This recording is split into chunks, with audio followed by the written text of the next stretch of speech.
মুখ্যমন্ত্রী ডক্টর মানিক সাহা শপথ গ্রহণের পর পুলিশ প্রশাসনকে নির্দেশ দিয়েছিলেন কোনো ধরনের হামলা হুজ্জুতিকে বরদাস্ত করা হবে না।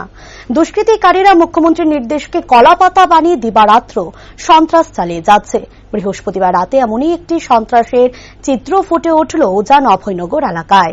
৬ আগরতলা যুব কংগ্রেস সভাপতি দেবাশিস সাহার বাড়িতে কিছু দুষ্কৃতিকারী হাড়দমায় আক্রমণ করে বাড়িঘর ভাঙচুর করে ঘরের জিনিসপত্র তছনছ করে দেয়।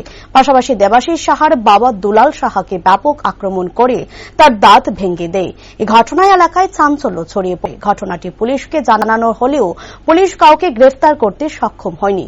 যদিও পুলিশ দুলাল সাহার বাড়িতে এসে সরজমিনে সবকিছু প্রত্যক্ষ করে গেছেন বলে জানান আক্রান্ত দুলাল সাহা। গুরুতর আহত দুলাল সাহা সংবাদ মাধ্যমের সামনে মুখ্যমন্ত্রীর নিকট আবেদন জানান যেন অবিলম্বে দুষ্কৃতিকারীরা গ্রেফতার হয়।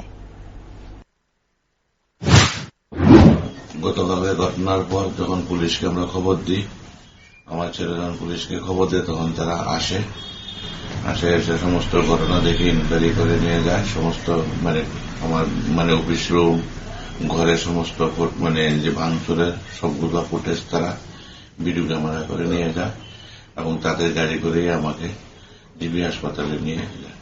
জিবি হাসপাতালে সমস্ত চিকিৎসা করার পর আমি রাত্রে ৩টায় আসি।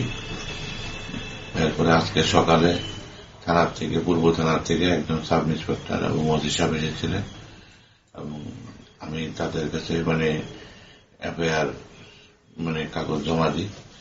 তো তারা বলছে আজকের দিনের মধ্যে আসামিদের অ্যারেস্ট করবে। আপনার নাম আর ঠিকানাটা একটু বলবেন। নাম Dulal Shah, son of late Haralal Shah, Ujan Abhaynagar, Agartala, Tripura west, near Shantikami club.